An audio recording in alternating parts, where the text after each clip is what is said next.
ओम श्रीमद् वाल्मीकि रामायणे अयोध्याकाण्डे एकोनसप्ततितमः सर्गः। भरत की चिंता, मित्रों द्वारा उन्हें प्रसन्न करने का प्रयास तथा उनके पूछने पर भरत का मित्रों के समक्ष अपने देखे हुए भयंकर दुस्वप्न का वर्णन करना। यामेव रात्रि ते दूताः प्रविशन्ति स्म तां पुरीं भरतेनापि तां रात्रि स्वप्नो दृष्टोऽयमप्रियः। जिस रात में दूतों ने उस नगर में प्रवेश किया था, उससे पहली रात में भरत ने भी एक अप्रिय स्वप्न देखा था। व्युष्टामेव तु तां रात्रिं दृष्ट्वा तं स्वप्नमप्रियं पुत्रो राजाधिराजस्य सुभृशं पर्यतप्यत। रात बीतकर प्रायः सवेरा हो चला था, तभी उस अप्रिय स्वप्न को देखकर राजाधिराज दशरथ के पुत्र भरत मन ही मन बहुत संतप्त हुए। तप्यमानं तमाज्ञाय वयस्याः प्रियवादिनः आयासं विनयिष्यन्तः सभायां चक्रिरे कथाः। उन्हें चिंतित जान उनके अनेक प्रियवादी मित्रों ने उनका मानसिक क्लेश दूर करने की इच्छा से एक गोष्ठी की और उसमें अनेक प्रकार की बातें करने लगे। वादयन्ति तदा शांतिं लासयन्त्यपि चापरे नाटकान्यपरे स्माहुर्हास्यानि विविधानि च। कुछ लोग वीणा आदि बजाने लगे, दूसरे लोग उनके खेद की शांति के लिए नृत्य कराने लगे। दूसरे मित्रों ने नाना प्रकार के नाटकों का आयोजन किया जिनमें हास्य रस की प्रधानता थी। महात्मा भरत सखिभिः प्रियवादिभिः गोष्ठी हास्यानि कुर्वत् फिर्न प्राहृष्यत राघवः। किंतु रघुकुल भूषण महात्मा भरत उन प्रियवादी मित्रों की गोष्ठी में हास्य विनोद करने पर भी प्रसन्न नहीं हुए। तमब्रवीत प्रिय सखो भरतं सखिभिर्व्रतं सुहृद्भिः पर्युपासीनः किं सखे नानुमोदसे। तब सुहृदों से घिरकर बैठे हुए एक प्रिय मित्र ने मित्रों के बीच में विराजमान भरत से पूछा, सखे तुम आज प्रसन्न क्यों नहीं होते हो? एवं ब्रुवाणं सुहृदं भरत प्रत्युवाचः शृणु त्वं यन्निमित्तं मे दैन्यमेतदुपागतं स्वप्ने पितरमत्राक्षं मलिनं मुक्तमूर्धजं पतन्तमद्रिशिखरात् कलुषे गोमये हृदय। इस प्रकार पूछते हुए सुहृद को भरत ने इस प्रकार उत्तर दिया, मित्र, जिस कारण से मेरे मन में यह दैन्य आया है वह बताता हूँ, सुनो। मैंने आज स्वप्न में अपने पिताजी को देखा है। उनका मुख मलिन था, बाल खुले हुए थे और वे पर्वत की चोटी से एक ऐसे गंदे गड्ढे में गिर पड़े थे जिसमें गोबर भरा हुआ था। प्लवमानश्च मे दृष्टः तस्मिन् गोमये हृदये पिबन्नंजलिना तैलम हसन्निव मुहुर्मुहुः। मैंने उस गोबर के कुंड में उन्हें तैरते देखा था। वे अंजलि में तेल लेकर पी रहे थे और बारंबार हंसते हुए से प्रतीत होते थे। ततस्तिलोदनं भुक्त्वा पुनः पुनरधः शिराः तैलेनाभ्यक्त सर्वांगस्तैलमेवान्वगाहत। फिर उन्होंने तिल और भात खाया। इसके बाद उनके सारे शरीर में तेल लगाया गया और फिर वे सिर नीचे किए तैल में ही गोते लगाने लगे। स्वप्ने सागरं शुष्कं चंद्रं च पतितं भुवि उपरुद्धां च जगतीं तमसेव समावृतां। स्वप्न में ही मैंने यह भी देखा है कि समुद्र सूख गया, चंद्रमा पृथ्वी पर गिर पड़े हैं, सारी पृथ्वी उपद्रव से ग्रस्त और अंधकार से आच्छादित सी हो गई है। औपवाह्यस्य नागस्य विषाणं शकलीकृतं सहसा चापि संशांता ज्वलिता जातवेदसा। महाराज की सवारी में काम आने वाले हाथी का दांत टूक टूक हो गया है और पहले से प्रज्वलित होती हुई आग सहसा बुझ गई है। अवदीर्णां च पृथिवीं शुष्काश्च विविधान् ध्रुमान् अहं पश्यामि विध्वस्तान् सधूमाश्चैव पर्वतान्। मैंने यह भी देखा है कि पृथ्वी फट गई है, नाना प्रकार के वृक्ष सूख गए हैं तथा पर्वत ढह गए हैं और उनसे धुआं निकल रहा है। पीठे कार्ष्णायसे चैव निषण्णं कृष्णवाससं प्रहरन्ति स्म राजानं प्रमदाः कृष्णपिंगलाः। काले लोहे की चौकी पर महाराज दशरथ बैठे हैं। उन्होंने काला ही वस्त्र पहना है और काले एवं पिंगल वर्ण की स्त्रियां उनके ऊपर प्रहार करती हैं। त्वरमाणश्च धर्मात्मा रक्तमाल्यानुलेपनः रथेन खरयुक्तेन प्रयातो दक्षिणामुखः। धर्मात्मा राजा दशरथ लाल रंग के फूलों की माला पहने और लाल चंदन लगाए गधे जुते हुए रथ पर बैठकर बड़ी तेजी से दक्षिण दिशा की ओर गए हैं। प्रहसन्तीव राजानं प्रमदा रक्तवासिनी प्रकर्षन्ती मया दृष्टा राक्षसी विकृतानना। लाल वस्त्र धारण करने वाली एक स्त्री जो विकराल मुख वाली राक्षसी प्रतीत होती थी, महाराज को हंसती हुई सी खींच कर ले जा रही है। ये दृश्य भी मेरे देखने में आया। एवमेतन्मया दृष्टमिमां रात्रिं भयावहाम् अहं रामोऽथवा राजा लक्ष्मणो वा मरिष्यति। इस प्रकार इस भयंकर रात्रि के समय मैंने यह स्वप्न देखा है। इसका फल यह होगा कि मैं, श्री राम, राजा दशरथ अथवा लक्ष्मण, इनमें से किसी एक की अवश्य मृत्यु होगी। नरो यानेन यस्वप्ने खरयुक्तेन याति हि अचिरात् तस्य धूमाग्रं चितायां सम्प्रदृश्यते एतन्निमित्तं दीनोऽहं न वच प्रतिपूजये शुष्यतीव च मे कंठो न स्वास्थमिव मे मनः। जो मनुष्य स्वप्न में गधे जुते हुए रथ से यात्रा करता दिखाई देता है, उसकी चिता का धुआं शीघ्र ही देखने में आता है। यही कारण मैं दुखी हो रहा हूँ और आप लोगों की बातों का आदर नहीं करता हूँ। मेरा गला सूखा सा जा रहा है और मन अस्वस्थ हो चला है। न पश्यामि भयस्थानं भयं चैवोत्पदारये भ्रष्टश्च स्वर योगो में छाया चापगता मम जुगुप्सु एव चात्मानं न च पश्यामि कारणम। मैं भय का कोई कारण नहीं देखता तो भी भय को प्राप्त हो रहा हूँ। मेरा स्वर बदल गया है तथा मेरी कांति भी फीकी पड़ गई है। मैं अपने आप से घृणा सी करने लगा हूँ, परंतु इसका कारण क्या है ये मेरी समझ में नहीं आता। इमां च दुःस्वप्न गतिं निशम्य हि त्वनेक रूपामि वितर्कितां पुरा भयं महत्तुहृदयान्न जयाति मे विचिन्त्य राजानमचिन्त्य दर्शनम। जिनके विषय में मैंने पहले कभी सोचा नहीं था, ऐसे अनेक प्रकार के दुस्वप्नों को देखकर तथा महाराज का दर्शन इस रूप में क्यों हुआ जिसकी मेरे मन में कोई कल्पना नहीं थी, ये सोचकर मेरे हृदय से महान भय दूर नहीं हो रहा है। इतिहासे श्रीमद् रामायणे वाल्मीकि आदि काव्य अयोध्या कांडे एकोन सप्ततितमः सर्गः। इस प्रकार श्री वाल्मीकि निर्मित आर्ष रामायण आदि काव्य के अयोध्या कांड में 69वां सर्ग पूरा हुआ। सप्ततितमः सर्ग। दूतों का भरत को उनके नाना और मामा के लिए उपहार की वस्तुएं अर्पित करना और वशिष्ठ जी का संदेश सुनाना, भरत का पिता आदि की कुशल पूछना और नाना से आज्ञा तथा उपहार की वस्तुएं पाकर शत्रुघ्न के साथ अयोध्या की ओर प्रस्थान करना। भरते ब्रुवति स्वप्नं दूतास्ते क्लान्तवाहनाः प्रविश्य सह्य परिखं रम्यं राजगृहं पुरम्। इस प्रकार भरत जब अपने मित्रों को स्वप्न का वृतांत बता रहे थे, उसी समय थके हुए वाहनों वाले वे दूत उस रमणीय राजगृहपुर में प्रविष्ट हुए, जिसकी खाई को लांघने का कष्ट शत्रुओं के लिए असह्य था। समागम्य च राज्ञा ते राजपुत्रेण चार्चिताः राज्ञ पादौ गृहीत्वा तमुचुर्भरतं वचः। नगर में आकर वे दूत केकय देश के राजा और राजकुमार से मिले तथा उन दोनों ने भी उनका सत्कार किया। फिर वे भावी राजा भरत के चरणों का स्पर्श करके उनसे इस प्रकार बोले।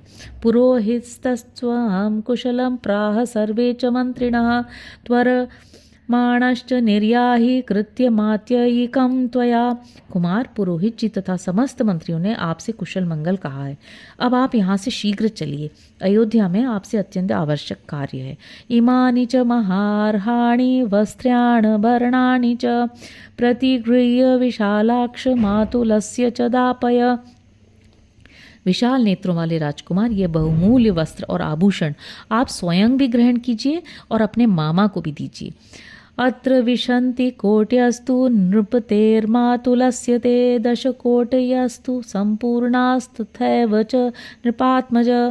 राजकुमार, यहाँ जो बहुमूल्य सामग्री लाई गई है, इसमें 20 करोड़ की लागत का सामान आपके नाना केकय नरेश के लिए है और पूरे 10 करोड़ की लागत का सामान आपके मामा के लिए है। प्रतिगृह्य तु तत्सर्वं स्वनुरक्तसृहज्जने दूतानुवाच भरत कामैः संप्रति पूज्यतान्। वे सारी वस्तुएं लेकर मामा आदि सुहृदों में अनुराग रखने वाले भरत ने उन्हें भेंट कर दी। तत्पश्चात इच्छानुसार वस्तुएं देकर दूतों का सत्कार करने के अनंतर उन्होंने इस प्रकार कहा। कच्चित् सकुशली राजा पिता दशरथो मम कच्चिदारोग्यता रामे लक्ष्मणे च महात्मनि। मेरे पिता महाराज दशरथ सकुशल तो है ना, महात्मा श्री राम और लक्ष्मण निरोग तो है ना। आर्या च धर्म निरता धर्मज्ञा धर्मवादिनी अरोगा चापि कौसल्या माता रामस्य धीमतः। धर्म को जानने वाले और धर्म की ही चर्चा करने वाले बुद्धिमान श्री राम की माता धर्मपरायणा आर्या कौसल्या को तो कोई रोग या कष्ट नहीं हुआ है। कच्चित् सुमित्रा धर्मज्ञा जननी लक्ष्मणस्य या शत्रुघ्नस्य च वीरस्य अरोगा चापि मध्यमा। क्या वीर लक्ष्मण और शत्रुघ्न की जननी मेरी मझली माता धर्मज्ञा सुमित्रा स्वस्थ और सुखी हैं। आत्मकामा सदा चंडी क्रोधना प्राज्ञमानिनी अरोगा चापि मे माता कैकेयी किमुवाच। जो सदा अपना ही स्वार्थ सिद्ध करना चाहती हैं और अपने को बड़ी बुद्धिमती समझती हैं, उस उग्र स्वभाव वाली कोपशीला मेरी माता कैकेयी को तो कोई कष्ट नहीं है। उसने क्या कहा है। एव मुक्तास्तु ते दूता भरतेन महात्मना ऊचुः संप्रश्रितं वाक्यमिदं तं भरतं तदा। महात्मा भरत के इस प्रकार पूछने पर उस समय दूतों ने विनयपूर्वक उनसे ये बात कही। कुशलास्ते नर व्याघ्र येषां कुशलमिच्छसि श्रीश्च त्वां वृणुते पद्मा युज्यतां चापि ते रथ। पुरुष सिंह, आपको जिनका कुशल मंगल अभिप्रेत है वे सकुशल हैं। हाथ में कमल लिए रहने वाली लक्ष्मी आपका वरण कर रही हैं। अब यात्रा के लिए शीघ्र ही आपका रथ जुतकर तैयार हो जाना चाहिए। भरतश्चापितान् दूतानेव मुक्तोऽभ्यभाषत आपृच्छेऽहं महाराजं दूता संत्वरयन्ति माम। उन दूतों के ऐसा कहने पर भरत ने उनसे कहा, अच्छा मैं महाराज से पूछता हूँ कि दूत मुझसे शीघ्र अयोध्या चलने को कह रहे हैं, आपकी क्या आज्ञा है। एवं मुक्त्वा तुत्तान् दूतान् भरत पार्थिवात्मजः दूतैः संचोदितो वाक्यं मातामह मुवाचः। दूतों से ऐसा कहकर राजकुमार भरत उनसे प्रेरित हो नाना के पास जाकर बोले, राजन् पितुर्गमिष्यामि सकाशं दूतचोदितः पुनरप्यहमेष्यामि यदा मे त्वं स्मरिष्यसि। राजन, मैं दूतों के कहने से इस समय पिताजी के पास जा रहा हूँ, पुनः जब आप मुझे याद करेंगे यहाँ आ जाऊँगा। भरतेनैव मुक्तस्तु नृपो मातमहस्तदा तमुवाच शुभं वाक्यं शिरस्याघ्राय राघवम्। भरत के ऐसा कहने पर नाना केकय नरेश ने उस समय उन रघुकुल भूषण भरत का मस्तक सूंघकर ये शुभ वचन कहा। गच्छ तातानुजाने त्वां कैकेयी सुप्रजास्त्वया मातरं कुशलं ब्रूयाः पितरं च परन्तप। तात जाओ, मैं तुम्हें आज्ञा देता हूँ, तुम्हें पाकर कैकेयी उत्तम संतान वाली हो गई। शत्रुओं को संताप देने वाले वीर, तुम अपनी माता और पिता से यहाँ का कुशल समाचार कहना। पुरोहितं च कुशलं ये चान्ये द्विज सत्तमाः तौ च तात महेश्वासौ भ्रातरौ राम लक्ष्मणौ। तात, अपने पुरोहित जी से तथा अन्य जो श्रेष्ठ ब्राह्मण हो उनसे भी मेरा कुशल मंगल कहना। उन महाधनुर्धर दोनों भाई श्री राम और लक्ष्मण से भी यहाँ का कुशल समाचार सुना देना। तस्मै हस्त्युत्तमाश्चित्रान् कम्बलान् जिनानि च सत्कृत्य केकयो राजा भरताय ददौ धनम। ऐसा कहकर केकय नरेश ने भरत का सत्कार करके उन्हें बहुत से उत्तम हाथी, विचित्रकालीन मृगचर्म और बहुत सा धन दिए। अंतपुरेति संवृद्धान् व्याघ्रवीर्यबलोपमान् दंष्ट्रायुक्तान् महाकायान् शूनश्चोपायनं ददौ। जो अंतपुर में पाल पोसकर बड़े किए गए थे, बल और पराक्रम में बाघों के समान थे, जिनकी दाढ़ें बड़ी बड़ी और काया विशाल थी, ऐसे बहुत से कुत्ते भी केकय नरेश ने भरत को भेंट में दिए। रुक्मनिष्क सहस्रे द्वे षोडशाश्वतशतानि च सत्कृत्य केकयी पुत्रं केकयो धनमादिशत्। 2000 सोने की मोहरें और 1600 घोड़े भी दिए। इस प्रकार केकय नरेश ने केकयी कुमार भरत को सत्कार पूर्वक बहुत सा धन दिया। तदा मात्यानभिप्रेतान् विश्वास्यांश्च गुणान्वितान् ददावश्वपति शीघ्रं भरताया नुयायिनः। उस समय केकय नरेश अश्वपति ने अपने अभीष्ट विश्वास पात्र और गुणवान मंत्रियों को भरत के साथ जाने के लिए शीघ्र आज्ञा दी। ऐरावता नैन्द्र शिरान नागान वै प्रियदर्शनान खरान शीघ्रान सुसंयुक्तान मातुलोस्मै धनम ददौ। भरत के मामा ने उन्हें उपहार में दिए जाने वाले फल के रूप में इरावान पर्वत और इंद्रशीर नामक स्थान के आसपास उत्पन्न होने वाले बहुत से सुंदर सुंदर हाथी तथा तेज चलने वाले सुशिक्षित खच्चर दिए। सदत्तम केकयेन्द्रेण धनम तन्नाभ्यनंदत भरत केकयी पुत्रो गमनत्वरया तदा। उस समय जाने की जल्दी होने के कारण केकयी पुत्र भरत ने केकय राज के दिए हुए उस धन का अभिनंदन नहीं किया। बभूव हास्य हृदये चिंता सुमहती तदा त्वरया चापि दूतानां स्वप्नस्यापि च दर्शनात्। उस अवसर पर उनके हृदय में बड़ी भारी चिंता हो रही थी। इसके दो कारण थे। एक तो दूत वहां से चलने की जल्दी मचा रहे थे, दूसरे उन्हें दुस्वप्न का दर्शन भी हुआ था। सस्वमेवेश्माभ्यतिक्रम्य नरनागाश्व संकुलम प्रपेदे सुमहच्छ्रीमान राजमार्गमनुत्तमम। वे यात्रा की तैयारी के लिए पहले अपने आवास स्थान पर गए, फिर वहां से निकलकर मनुष्यों, हाथियों और घोड़ों से भरे हुए परम उत्तम राजमार्ग पर गए। उस समय भरत जी के पास बहुत बड़ी संपत्ति जुड़ गई थी। अभ्यतीत्य ततो पश्य दंतपुरमनुत्तमं ततस्तद्भरत श्रीमान नाविवेशा निवारतः। सड़क को पार करके श्रीमान भरत ने राजभवन के परम उत्तम अंतपुर का दर्शन किया और उसमें वे बेरोक टोक घुस गए। स मातामह मापृच्छ्य मातुलम च युधाजितं रथमारुह्य भरत शत्रुघ्न सहितो ययो। वहाँ नाना नानी मामा युधाजित और मामी से विदा लेकर शत्रुघ्न सहित रथ पर सवार हो भरत ने यात्रा आरंभ की। रथान मंडल चक्राश्च योजयित्वा परशतम उष्ट्रगोष्व खरैर्भृत्याप भरतम यांतमवयुः। गोलाकार पहिए वाले 100 से भी अधिक रथों में ऊंट, बैल, घोड़े और खच्चर जोतकर सेवकों ने जाते हुए भरत का अनुसरण किया।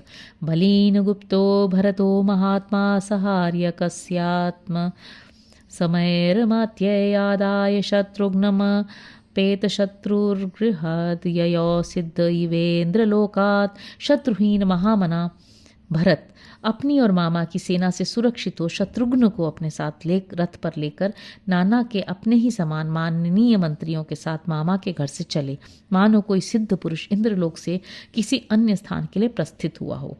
इतिहासे श्रीमद् रामायणे वाल्मीकि आदि काव्य अयोध्या कांडे सप्ततितमः सर्गः। इस प्रकार श्री वाल्मीकि निर्मित आर्ष रामायण आदि काव्य के अयोध्या कांड में 70वां सर्ग पूरा हुआ। हरि ओम।